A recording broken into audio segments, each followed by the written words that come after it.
여러분 주변에서 그 어떤 사람이나 상황이나 사건들이 마음을 몹시 불편하게 할 때가 가끔 있으실 거예요. 지금 그 사람만 나면 키 마음이 상하고, 명절에 딱 시댁에 가면 마음 상하고 막 이런 일들이요. 그런 일들이 있을 때 이거 어떻게 해결할 수 있을까요? 이거 어떻게 해결할 수 있습니까? 기도가 답입니다. 목사님은 맨날 그런 얘기만 하셔요. 구체적인 거, 진짜 실제적인 거 알려주셔야죠. 근데 여러분, 이게 실제적인 겁니다. 기도하는 동안 자연스럽게 해결하시는 하나님을 경험하실 수 있습니다. 저도요, 이렇게 마음이 좀 불편할 때가 있지 않겠습니까? 제 마음이 좀 불편할 때, 어떤 사람이나 어떤 사건을 만났을 때 마음이 불편할 때, 이거 어떻게 알아갈 수 있을까? 내가 이 문제를 해결해 보려고 막 사람도 만나고 어떤 환경도 바꿔보려고 하고 하는데 잘 안 돼요. 그런데 그냥 기도하니까 언제 그렇게 물 흐르듯 해결이 됐을까라는 생각이 들 정도로 자연스럽게 문제가 해결되어지는 것을 경험하게 됩니다. 우리가 너무 내 문제를 내가 해결하려고 직접 나서서 그 일에 너무 깊숙이 개입하려고 하니까 문제가 해결이 안 되는 거죠. 그럼 시끄러운 이 나라, 저는 똑같다고 생각합니다. 이거 어떻게 해결할 수 있습니까? 기도가 답입니다. 목사님 나가서 촛불을 들든지 태극기를 휘두르든지 뭘 하든지 해야 되지 않나요? 여러분, 기도가 답이에요. 이게 막연한 소리 같지만 기도가 답입니다. 그리고 투표는 꼭 하시기 바랍니다. 우리가 기도하는 동안에 하나님께서 우리나라의 어려운 문제들을 해결하실 겁니다. 자연스럽게 해결하시는 것을 발견하게 될 겁니다. 사실 우리 주변에 보면은 이게 정말 부정적인 것 투성이죠. 안 된다, 못한다, 할 수 없다, 실망스럽다, 이런 부정적인 언어, 부정적인 사고, 이런 것들이 우리의 삶을 지배하려고 합니다. 제가 예전에 설교 중에 한번 말씀을 드린 적이 있는데, 우리 아이들이 학교에 들어가서 고등학교를 졸업할 때까지 괜찮다, 잘했다, 충분하다, 긍정적인 뉘앙스의 말을 5,000번 듣는 동안에 못했다, 안 된다, 틀렸다, 이런 부정적인 말을 17만 5천 번이나 듣는다는 거예요. 이렇게 부정적인 사고가 팽배해져 있는 이 시대적 흐름 앞에서 여러분이 강단에서 외쳐져야 될 말씀이 뭐겠습니까? 성도들이 어떤 메시지가 들어가야 될까요? 그리고 여러분들은 여기서 들은 말씀을 가지고 어떻게 변화돼서 여러분들이 만나는 사람, 직장이든지 여러분의 이웃이든지 누구를 만나든지 그 사람에게 무엇을 전해야 되겠습니까? 저는 희망의 메시지라고 믿습니다. 하나님이 하신다. 하나님이 개입하시면 모든 부정적 상황이 깨진다.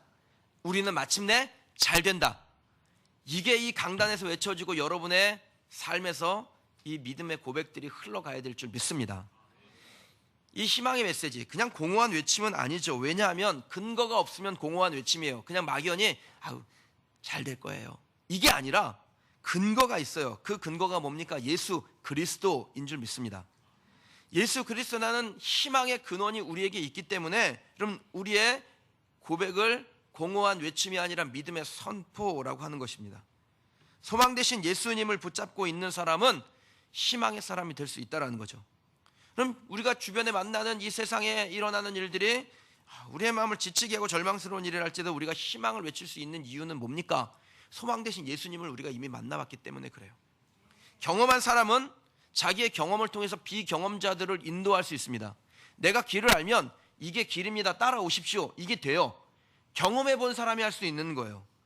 여러분들은 예수 그리스도 경험하셨지 않습니까? 그리고 지금도 경험하고 계시죠. 예수님을 경험하셨기 때문에 우리가 희망을 말할 수 있는 겁니다.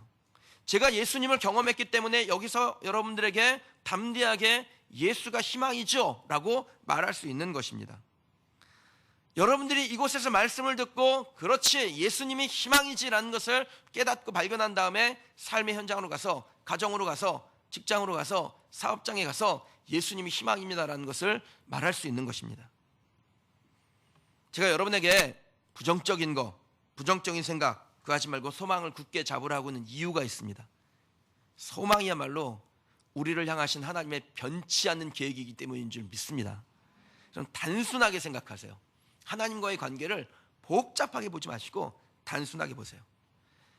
저와 여러분들이 하나님께 어떤 존재입니까? 우리가 하나님께 어떤 존재예요? 이거 그리스도인의 정체성이에요. 이거 명확하게 알면은 헷갈리지 않습니다. 저와 여러분들이 하나님께 어떤 존재입니까? 하나님의 자녀입니다. 이게 그리스도의 정체성이에요. 영접하는 자 곧 그 이름을 믿는 자들에게는 하나님의 자녀가 되는 권세를 주셨으니, 내가 예수 믿으면 하나님의 자녀가 되는 권세를 얻는 겁니다. 그럼 하나님께서 자녀들인 우리가 잘 되길 원하실까요? 아니면 뭐만 했다면 쫄딱 망하길 원하실까요? 그러면 물어보나 마나죠. 분명히 하나님은 우리가 잘 되기를 원합니다. 그 잘 되기를 원하시는 하나님을 우리가 진짜 믿는다면 어떻게 안 될 거야, 힘들 거야, 어려울 거야, 부정적인 생각을 할 수 있겠어요? 부정적인 행위, 부정적인 말, 모든 그런 부정적인 언행은 불신에서 나옵니다. 두말할 것도 없어요. 그건 불신에서 나오는 거예요. 하나님을 못 믿으면 그렇게 돼요. 하나님을 믿으면 모든 부정적인 것을 내려놓고 된다, 하나님이 하신다, 나는 최선을 다해 노력하면 그 다음은 하나님께서 길을 여신다, 이 믿음의 고백이 나오는 겁니다. 제가 여러분에게 자주 드리는 말씀 중에 예레미야 29장 11절 말씀이 있는데, 너희를 향한 나의 생각은 내가 아나니 재앙이 아니요 평안이요 미래에 소망을 주려는 것이니라. 하나님께서 우리에게 주시고자 하는 게 뭡니까? 미래의 희망이죠. 평안입니다. 그런데 우리가 만나고 있는 상황은 재앙처럼 보여요. 부정적이에요. 안 되는 것 같아요.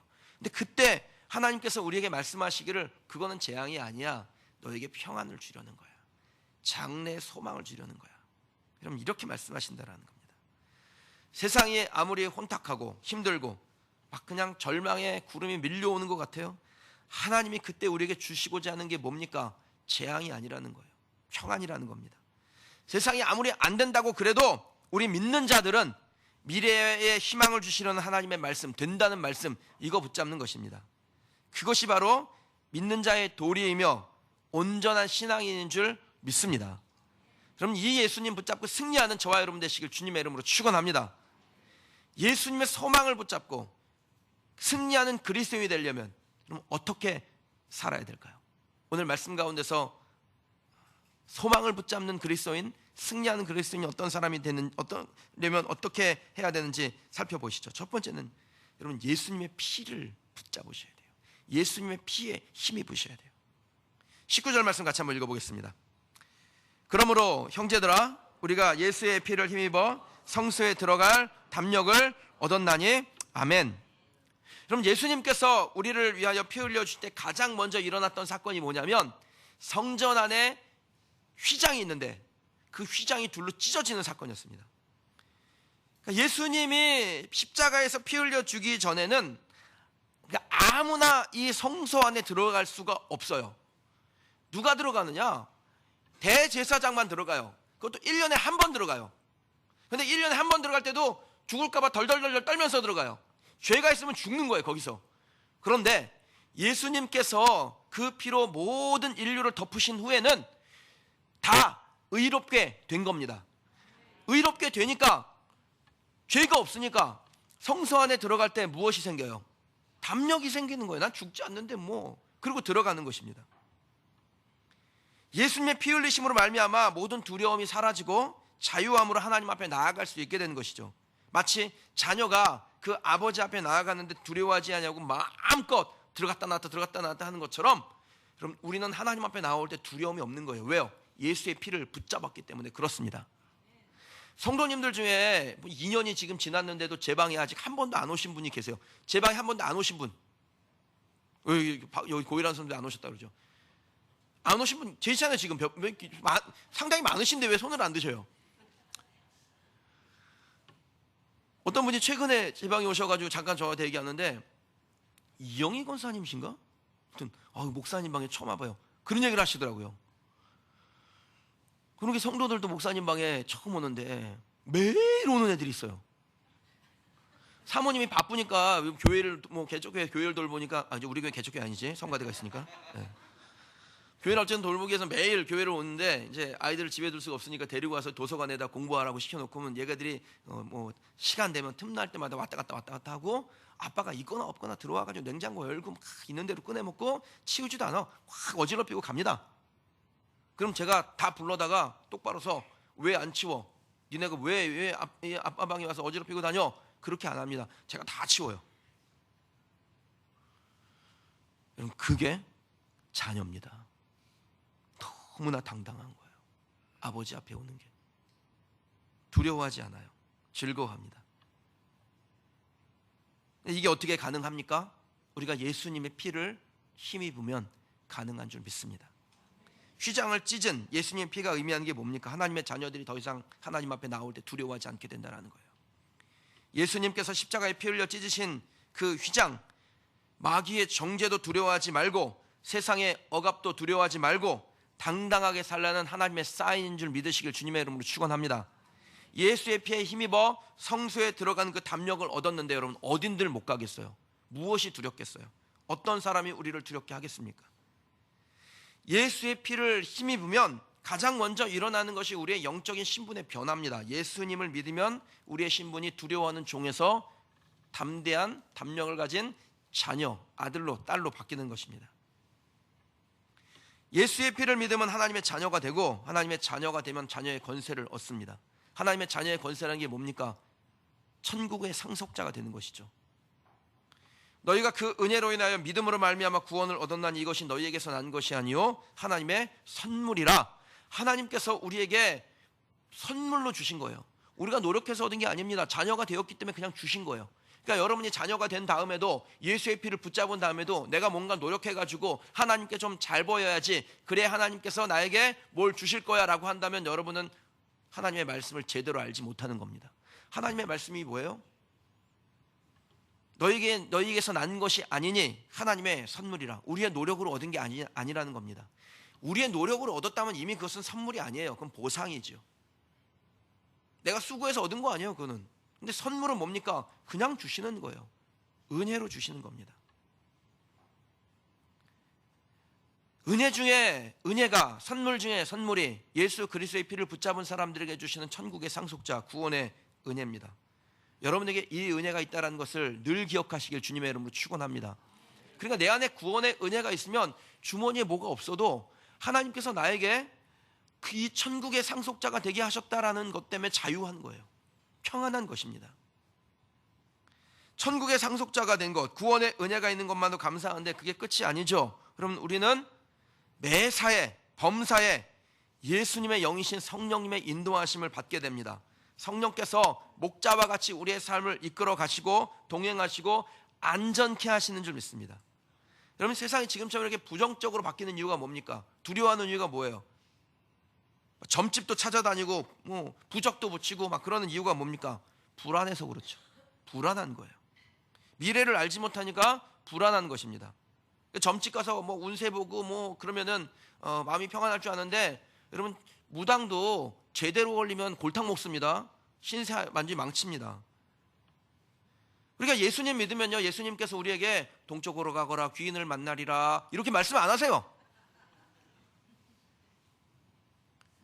성령께서 하시는 일이 뭐냐? 우리 마음 간에 평안을 주신다라는 거예요. 왼쪽으로 가든 오른쪽으로 가든 그 끝에 뭐가 기다리고 있습니까? 하나님의 인도하심이 기다리고 있어요. 그 안에서 하나님의 평안을 누리는 것입니다.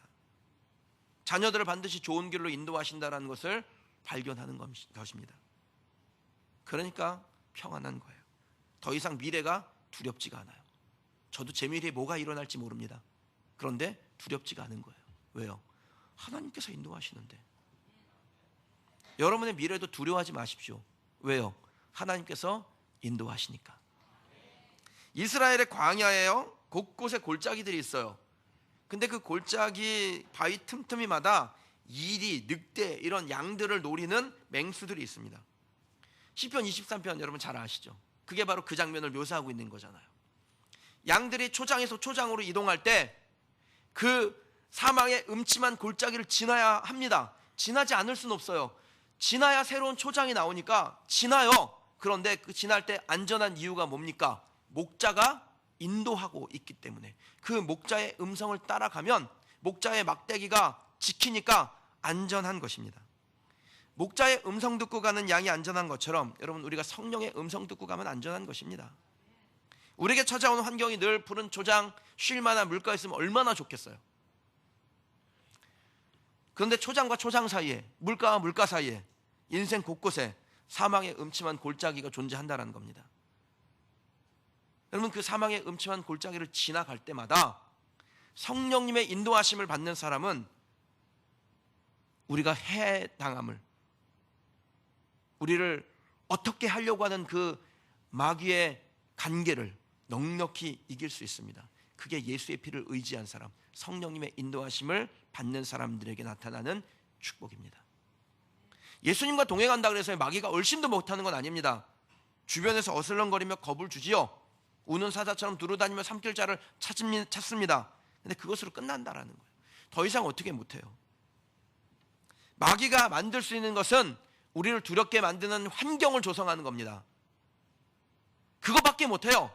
더 이상 얻지 못하는 것입니다. 근데 목자 대신 예수님께서 우리와 함께 하시면 환경은 마귀가 만들지만 그 환경을 이길 수 있는 힘은 누구에게서 나옵니까? 하나님에게서 나와요. 혹시 우리가 뒤처지더라도, 실수하더라도, 넘어지더라도 그냥 내버려 두지 않으십니다. 잃어버린 어린 양을 품에 안고 그 골짜기를 건너시는 예수님이 저와 여러분과 함께 동행하실 줄 믿습니다. 어떠한 상황이 찾아와도 예수님은 우리를 버리지 않습니다. 요한복음 10장 14절 15절에 보면 예수님께서 자신을 빗대서 선한 목자라는 표현을 쓰세요. 나는 선한 목자라. 나는 내 양을 알고 양도 나를 아는 것이 아버지께서 나를 아시고 내가 아버지를 아는 것 같으니 나는 양을 위하여 목숨을 버리노라. 이분이 바로 선한 목자입니다. 우리가 선한 목자이신 예수님을 의지하면 우리 인생이 평안해지는 거예요. 환경은 아니어도, 환경은 초장과 초장 사이에 있는 사망의 음침한 골짜기와 같을지라도 우리를 안고 가시는, 우리를 위해서 목숨을 버리기로 작정하신 예수님과 동행하는 사람은 안전한 것입니다. 그래서 인간적인 생각을 내려놓고 예수의 피를 힘입겠다고 우리가 결심하면, 예수의 피를 힘입으면 그 다음은 하나님께서 다 알아서 하십니다.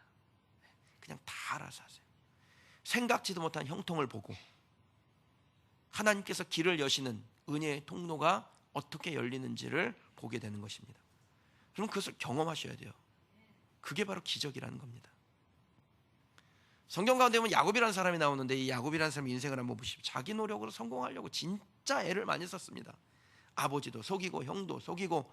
그런데 그렇게 자기의 노력으로 열심히 뭔가를 얻으려고 했는데 얻었습니까? 못 얻지요. 실패합니다. 가진 것도 다 빼앗기고 쫓겨서 광야로 나갔는데, 그 광야에서 어디 유숙할 곳도 없어 돌을 주워다가 베개로 삼아서 잠을 자는데 얼마나 두려웠겠어요. 그야말로 사망의 음침한 골짜기 안에 있는 것이죠. 한치 앞을 예측할 수 없는 인생이 얼마나 막막했겠습니까? 근데 야곱에게요, 놀라운 일이 일어납니다. 무엇입니까? 하나님께서 그날 이 야곱을 찾아오시는 거예요. 야곱이 그렇게 하나님의 복을 얻고 하나님을 만나기를 원했는데 그때는 하나님을 만나지 못했습니다. 인간적인 노력을 다 내려놓고 하나님을 구하니까, 하나님밖에 방법이 없다라고 고백하니까 그때 하나님께서 찾아오시는 거예요. 그럼 야곱이 이 사건을 통해서 큰 깨달음을 얻지요. 하나님은 내가 찾을 수 있다고 해서 찾는 분이 아니구나. 하나님은 찾아오시는 분이구나. 여러분, 하나님은 여러분에게 찾아가시는 분이세요. 내가 내 생각 내려놓고 하나님을 구하면, 즉 예수의 피를 의지하면 그냥 주님이 우리를 찾아오시는 겁니다. 사랑하는 성도 여러분, 예수의 피를 힘입을 때 하나님께서 우리를 찾아오시는 줄 믿습니다. 예수의 피가 그래서 은혜입니다. 예수의 피를 의지하는 게 은혜를 얻는 길이에요. 은혜는 내 노력의 결과가 아닙니다. 겸손히 간구하면 그냥 임하는 것이 은혜입니다. 어려운 상황에 놓이셨습니까? 마음의 눈을 여시고 예수님을 보세요. 척박한 땅에서라도 하나님께서 하늘의 문을 여시고 하나님의 집이 무엇인지를 보여주시고 하나님의 그 천상의 문을 우리에게 보게 하사 우리를 담대하게 하실 줄 믿습니다. 어떠한 상황에서도 소망 갖게 하실 줄 믿습니다. 여러분의 삶을 소망으로 채우기를 원하십니까? 그렇다면 목자 되신 예수님과 동행하는 거예요. 다른 방법 없습니다. 예수님의 피를 의지하는 것입니다. 그러면 사망의 음침한 골짜기를 지나도 해를 두려워하지 않게 되고, 사망의 그 음침한 골짜기에서도 태양이, 희망의 태양이 솟아나는 것을 보게 될 줄 믿습니다. 잠언 1장 33절에 보면요, 오직 내 말을 듣는 자는 평안히 살며 재앙의 두려움이 없이 안전하리라. 하리라. 이렇게 말씀해요. 하나님의 말씀을 듣는, 목자의 음성을 듣는, 예수의 피를 의지하는 사람은 평안히 살며 재앙의 두려움이 없이 안전하게 되는 것이 약속입니다. 이 말씀 따라 살아가는 저와 여러분 되시길 주님의 이름으로 축원합니다. 예수의 피만 의지하는 하나님의 백성 되십시오. 그래서 여러분의 인생에 정말 희망의 노래가 더욱 크게 울려 퍼지게 되기를, 여러분의 삶에 하나님께서 여시는 형통의 길을 만나기를 주의 이름으로 축원합니다. 예수님의 소망을 붙잡고 승리한 그리스도인이 되려면 어떻게 하면 될까요? 두 번째는요, 예수 믿는 사람들과 함께 하십시오. 예수 믿는 사람과 함께 하세요. 여러분 사업하실 때, 혹은 직장에서 어떤 중요한 일들을 하실 때, 어떤 친구들을 만드실 때 예수 믿는 사람과 함께 하세요. 교회 안에 오기를 사모하십시오. 24절 25절 말씀 같이 한번 좀 읽어보실까요? 읽겠습니다. 서로 돌아보아 사랑과 선행을 격려하며 모이기를 패하는 어떤 사람들의 습관과 같이 하지 말고 오직 권하여 그날이 가까움을 볼수록 더욱 그리하자. 아멘. 오늘 본문의 말씀을 처음 대했던 이 초대교회 성도들이요, 히브리서 말씀을 받았던 성도들이 그 살아가는 삶의 환경이 지금 우리가 사는 환경하고는 뭐 비교할 수 없는 정말 엄청난 그 어려움과 부정적 상황을 맞이한 그런 사람들이었습니다. 핍박과 환란이 이루 말할 수 없었죠.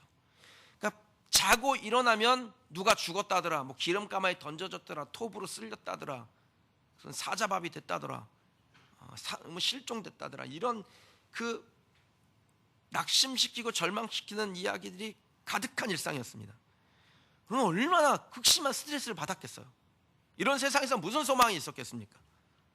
제가 그 터키에 한번 간 적이 있는데 거기 가니까 지하 도시가 있더라고요. 20m, 30m 굴을 파고 내려가요. 거기에 막 이 개미 굴처럼 도로들이 얼마나 지하에 연결되어 있는지 몰라요. 그리고 군데군데마다 그 지하 도시로 핍박한 믿는 자들을 붙잡으러 온 그 사람들을 막기 위해서 큰 돌이 있어요. 돌로 딱 막고 이 돌을 치우는 동안에 다 그 통로를 통해서 도망가야 되는 거예요. 매일매일이 불안한 삶이었겠죠.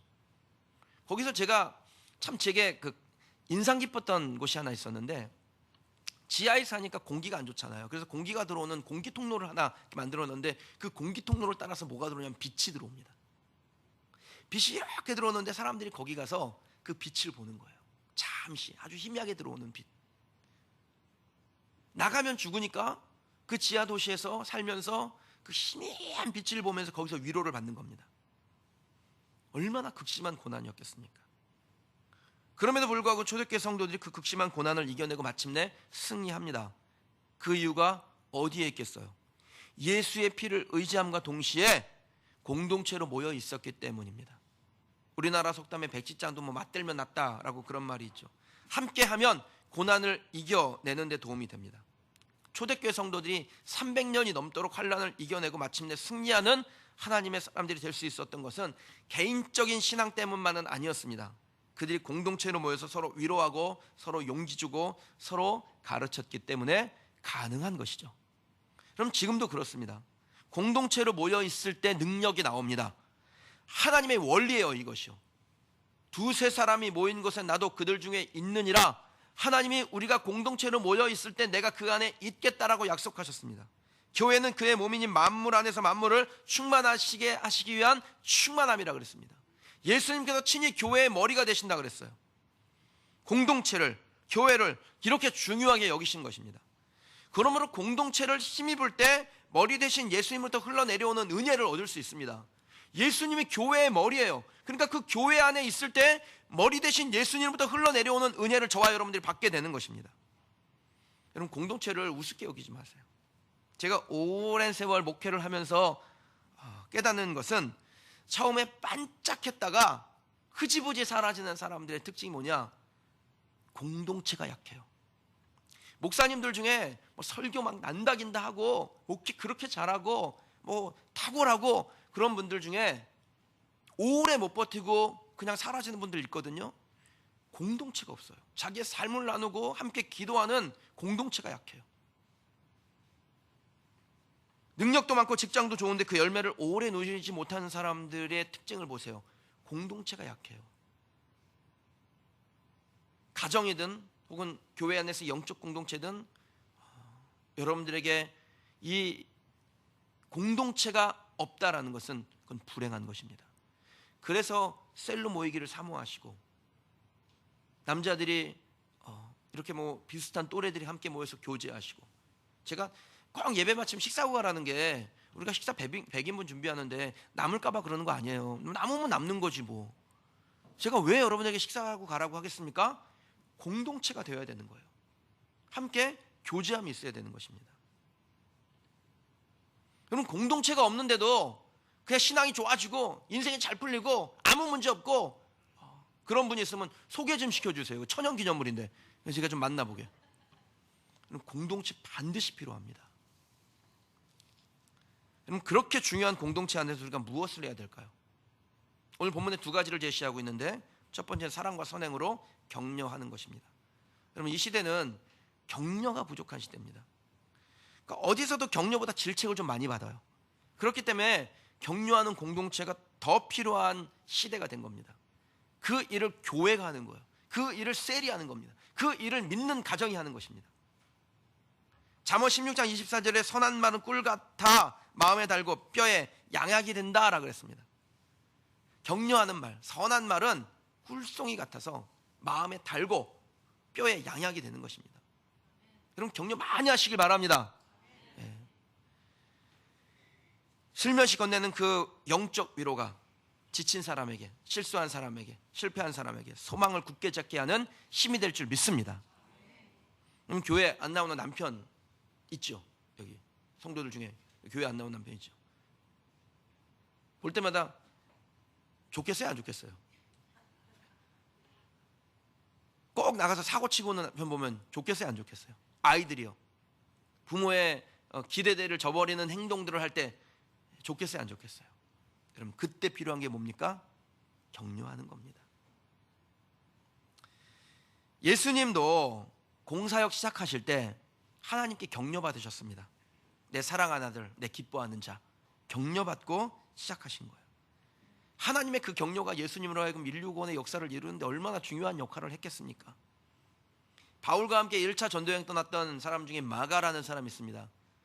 밤빌리아서요, 힘들다고 도망갔어요.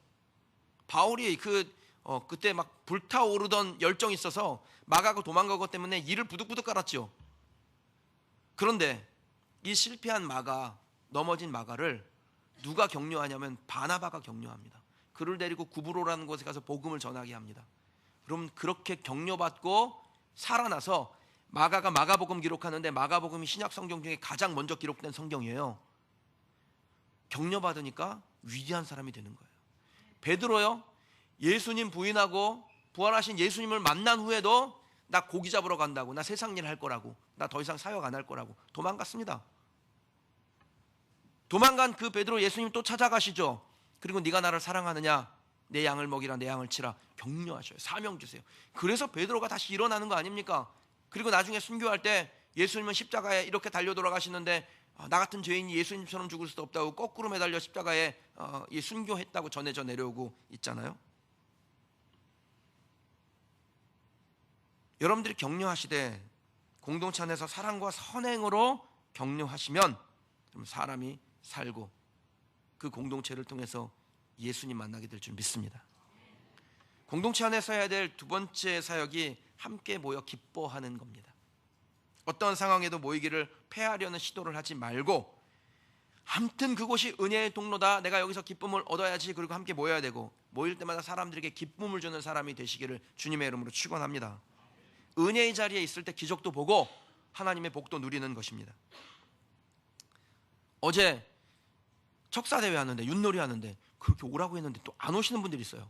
뭐 개인적인 일이 있어서 어떤 중요한 일에서 못 오신 건 괜찮아요. 그런데 만약에 그렇지 않으셨다면 여러분 회개하셔야 됩니다. 거기서 모여서 함께 얼마나 즐거웠는지. 나날이 윷놀이 대회가 업그레이드 돼가지고요.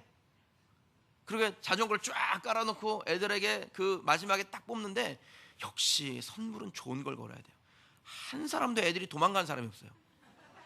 하나님이 얼마나 또 그 균형 감각에 쓰시는지, 청년 2명, 청소년 2명 딱 이렇게 먹게 하셔가지고 마침 또 우리가 의도한 바도 아닌데 그날 전도대에서 온 아이 하나가 또 그걸 딱 뽑아가지고요. 얼마나 이런 일들이 감사한 일입니까? 초대교회 성령 처음으로 받았던 120명의 제자들이 있었습니다. 그 제자들이 예수님께서 주신 말씀대로 순종했어요. 예루살렘 떠나지 말고 함께 모여 있어서 아버지께서 약속하신 성령을 기다리라. 말씀에 순종하고 기도하니까 몇 날이 못 돼요. 딱 열흘 만에 이들이 성령을 경험하고 나니까 함께 모여 떡을 떼고 말씀을 나누고 기도하고 전도하니까 교회가 어떻게 돼요? 부흥하게 되는 것입니다. 어떤 셀리더 분이 그러시더라고요. 자기 셀 가족들한테 그랬대요. 무슨 일이 생기면은 목사님한테 가라고. 뭐 집을 계약해 목사님한테. 내가 부동산 업자도 아니고 왜 나한테 보내겠습니까? 예? 무슨 직장에 어려운 일 있으면 목사님에게 가라고. 장적인 어려운 일 있으면 목사님에게 가라고. 자녀의 문제 있어요? 목사님에게 가세요. 다 나한테 보내요. 그럼 이거 잘하는 겁니까? 못하는 겁니까? 잘하는 거죠. 저는 부동산 업자가 아니기 때문에 어디다 뭘 사야 된다고 그건 못합니다. 근데 뭘 할 수 있습니까? 그 문제를 가지고 하늘 하나님 앞에 가져갈 수 있겠죠. 하나님께 기도해달라고 가져가는 것입니다. 그럼 우리가 모든 지체들의 문제를 다 해결할 수 있는 건 아닙니다. 해결하려고 하지도 마세요. 우리가 해결하려고 해서 되는 게 아니에요. 누가 해결하세요? 하나님이 하세요. 그런데 우리가 할 일이 있지요. 뭐 하는 겁니까? 하늘 아버지에게로 가져가는 것입니다. 서로 돌아봄의 첫 걸음은 우리의 문제거리를, 내 형제 지체의 문제거리를 하늘 하나님 앞에 가져가는 것입니다. 그러면 생각하지도 않은 길이 열려요. 하나님이 어떻게 하나님이 어떻게 일하신지가 보여요. 한 그 방송사에서 어떤 유명한 수도원에서 인터뷰를 하는데 30초 내에 수도원의 생활을 설명해 보세요. 그랬더니 수도사가 이렇게 답변했습니다. 우리는 넘어졌다가 일어섭니다. 우리는 넘어졌다가 일어섭니다. 우리는 넘어졌다가 일어섭니다. 이 짧은 설명이지만 참 많은 것을 담고 있습니다. 내가 아니라, 내가 넘어졌다 일어서는 게 아니라 우리가 넘어졌다가 일어서는 겁니다. 우리로 있을 때 넘어져야 다시 일어설 수가 있다는 것이죠. 여러분, 공동체에 이런 힘이 있습니다. 어떤 한 사람이 넘어졌을 때 다 함께 달려들어서 위로하고 세우고 격려하면 일어설 수 있는 것입니다. 기뻐하는 공동체에 머물러 있을 때 다시 일어설 소망이 더욱더 풍성하게 되는 줄 믿습니다. 저나 여러분은 아직 인생 끝난 거 아니죠. 뭐 한참 남았습니다. 그러니까 뭐 지금 당장의 일에 연연하실 필요 없습니다. 승리는 종료잇을 울려봐야 아는 거예요. 우리 인생 어찌 될지 모릅니다. 끝까지 예수의 피를 붙잡고 함께 공동체 안에서 하나님 주시는 기쁨을 누리는 상도가 되시기를 주님의 이름으로 축원합니다. 1824년에 런던 시내의 한 골목쟁이에서요, 한 소년이 열심히 구두를 닦고 있어요. 닦을 때마다 그냥 콧노래를 흥얼흥얼 부르면서 열심히 닦습니다. 누가 볼 때도 불쌍하기 그지없는, 정말 희망이라고는 요만큼도 없는 그런 아이인데 구두를 열심히 닦아요.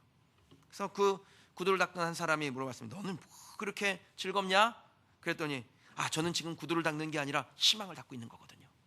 여러분, 이 말을 했던 사람이 누구냐면 올리버 트위스트를 쓴 찰스 디킨슨이라는 사람입니다. 그 어려운 환경, 고난의 환경에서도 끝까지 희망을 포기하지 않았던 그가 마침내 위대한 인물, 하나님께서 큰 은혜와 축복을 내려서 그것을 경험하는 큰 인물 됩니다. 사랑하는 여러분, 희망을 닦았던 찰스 디킨스처럼 여러분에게 주신 하나님의 소망을 붙잡는 성도들이 되시길 주님의 이름으로 축원합니다. 언제든 여러분 앞에 인생의 장애물이 있습니까? 뭐 그래도 좋습니다. 장애물은 여러분을 넘어뜨리는 것이 아니라 도리어 여러분을 도약하게 만드는 겁니다. 딛고 도약하는 디딤돌이 될 줄 믿습니다. 독수리가 어떻게 그렇게 강하고 빠르게 나는지 아세요? 여러분, 독수리는 날개가 커가지고요, 그 강하게 빠르게 날 수가 없어요. 그런데 뭘 타냐? 바람을 탑니다. 나를 보세요. 뭘 타냐? 바람을 타요. 바람. 그 바람을 타고 나는 거예요. 바람이 거슬리는 것 같아요. 우리 인생에 일어난 바람이 우리를 힘들게 하는 것 같아요. 여러분, 그 바람이 딛고 도약하는 디딤돌 됩니다. 우리의 날개를 펼 때 그 날개를 힘있게 하는 하나님의 기회가 되는 줄 믿습니다. 셰인 로페즈라는 사람이 쓴 희망과 함께 가라는 책에 보면 희망에 가득 찬 사람들에게 나타나는 4가지의 믿음이 있다라고 그랬습니다. 첫 번째는 미래는 현재보다 나을 것이다. 같이 한번 따라 하시죠. 미래는 현재보다 나을 것이다. 두 번째, 내겐 그렇게 만들 저력이 있다. 셋째, 목표를 달성하는 방법에는 여러 가지가 있다. 넷째, 여러 가지 방법 중에 장애물이 없는 건 없다. 이게 바로 희망에 가득 찬 사람들에게 나타나는 공통점이라는 겁니다. 여러분, 승승장구란 장애물을 만나지 않는 인생이 아니라 그 장애물을 넘어 목표한 곳에 다다르는 삶이 승승장구입니다. 주어진 삶을 바라보는 긍정의 눈을 가지고 자기 자신에 대한 믿음을 가지고 그 일을 이루어가는 과정 중에 우리에게 찾아오는 그 어려움을 이기게 하실 하나님이 내 아버지라는 믿음을 가지고 승리하는 여러분 되시길 주님의 이름으로 축원합니다. 우리가 그렇게 될 줄 믿습니다. 같이 한번 기도하겠습니다.